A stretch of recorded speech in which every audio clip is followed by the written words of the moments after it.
بسم الله الرحمن الرحیم. السلام علیکم ورحمت الله وبرکاتہ. عزتمندو دا نننۍ وظیفه د ایاک نعبد و ایاک نستعین یو خاص وظیفه ده. ښه حاجتونه چې ناممکنه وي ان شاء الله تعالی د دې وظیفې په برکت سره به الله جل شانه د ستاسو دپاره ضرور پوره کړي. یا د کلونو راسې د ستاسو یو کار دی او هغه جایز هم دی، نو تاسو د ایاک نعبد و ایاک نستعین دا خاص وظیفه وکئ.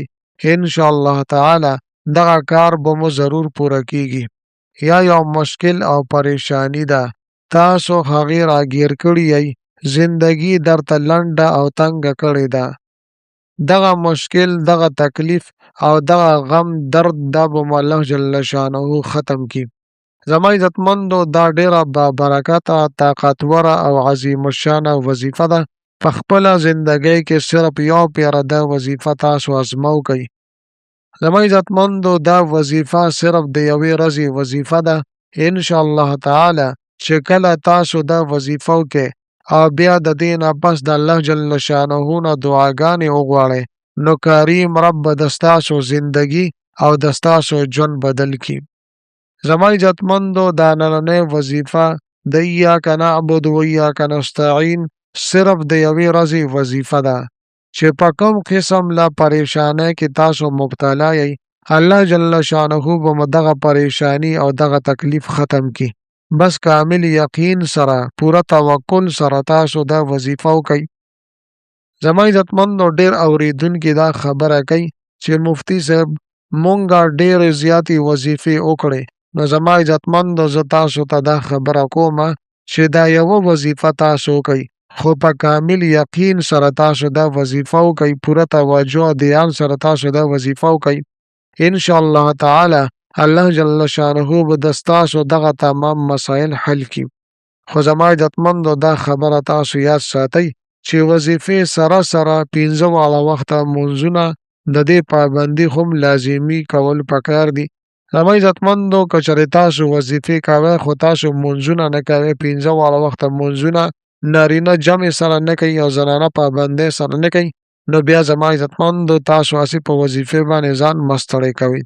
دې سره زما عزتمندو د دروغو نه ځان ساتئ، د حرام خورۍ نه ځان ساتئ او د شکوکو شبهاتو نه خپل ځان ساتل پکار دي او د ظلم نه هم خپل ځان ساتل پکار دي.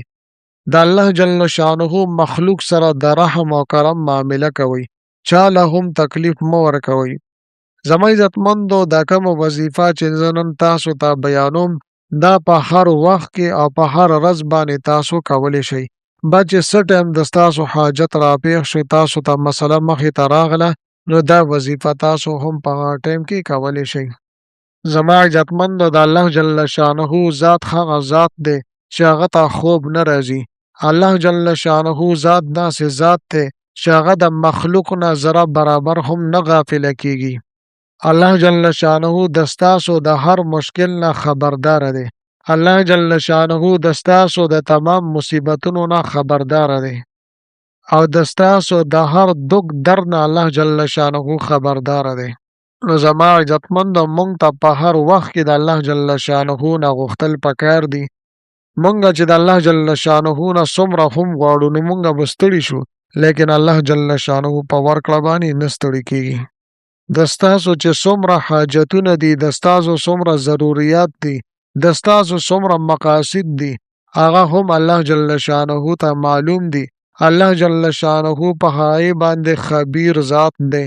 الله جل شانه زمونږ د هر لمحې نه خبردار دی.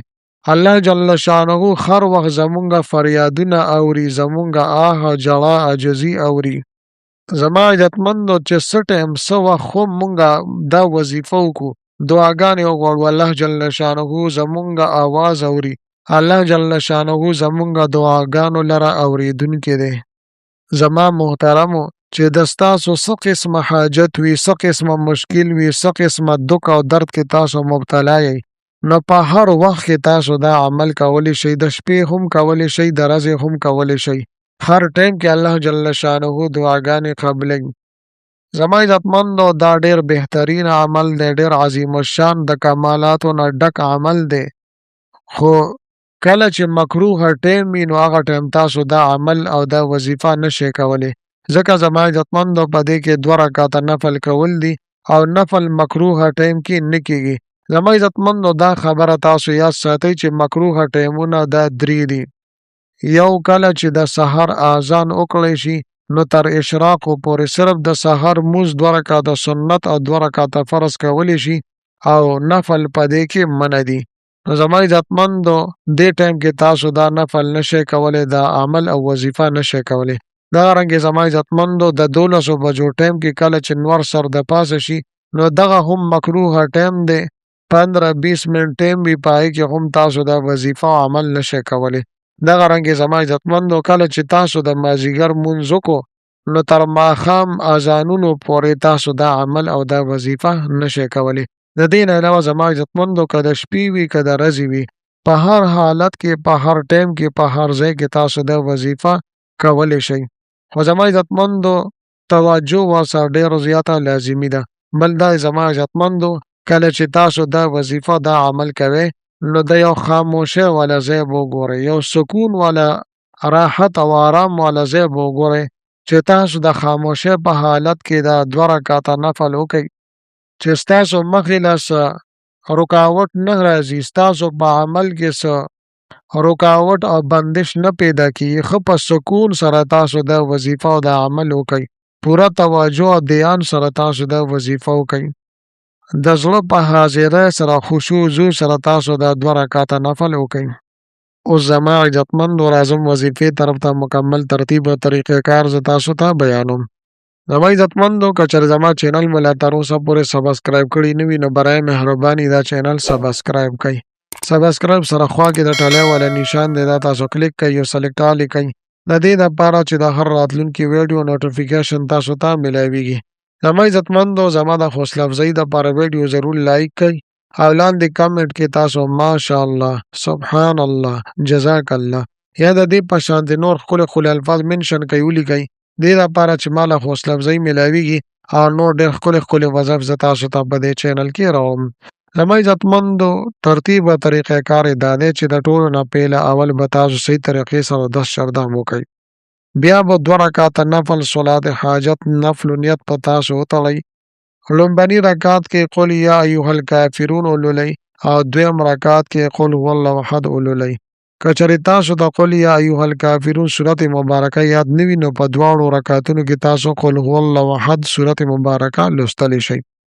بیا کله زما عزتمندو نفل تاسو مکمل کړو نو سلام به وګرځوئ. کله چې مو سلام وګرځولو نو بیا به دا کلمات مبارکه تاسو یو د پاسه 100 پیرې ولولئ. سبحان الله والحمد لله ولا اله الا الله والله اکبر ولا حول ولا قوة الا بالله العلي العظیم. او که چېرې دا تاسو ته نه درځي تاسو وایئ چې دا ګران دي نو بیا زما عزتمندو د دې په ځای باندې تاسو دا بل کلمات مبارکه لوستلی شئ. سبحان الله وبحمده سبحان الله العظیم. نو دا خو بیا ډېر زیات آسان دی.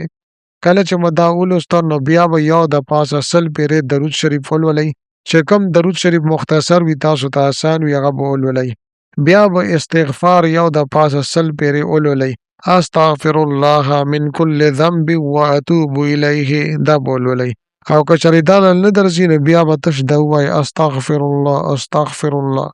د دې نه پس به بیا زما عزتمندو 313 مرتبه 314 پیرې به تاسو ایاک نعبد و ایاک نستعین دا به تاسو ولولئ. او بیا به 9 پیرې درود شریف ولولئ. بیا به درود ابراهیمي یعنی اللهم صل علی محمد وعلى آل محمد دا به ولولئ. بیا زما عزتمندو 9 ځله 7 مرتبه الحمدلله حمدا کثیرا طیبا مبارکا فیه الحمدلله حمدا کثیرا طیبا مبارکا فیه. کله چې زما عزتمندو دا کلمات مبارکه ولوستو نو بیا به سجده باندې تاسو پریوځئ او چې څه هم تاسو د الله جل شانه نه غوښتل غواړئ هغه به وغواړئ. انشاءالله تعالی ستاسو دعاګانې به الله جل شانه ضرور قبلوي. لهذا زما عزتمندو ډېر بهترین عمل دی، مجرب عمل دی. خپله هم وکئ، خپلو وروڼو دوستانو سره هم د صدقې جاري په نیت سره شیر کړئ. میلاویږم به تاسو سره بله ویډیو کې بلې وظیفې سره. تر هغه وخته پورې ما له اجازت راکوي. د لوی الله په امان.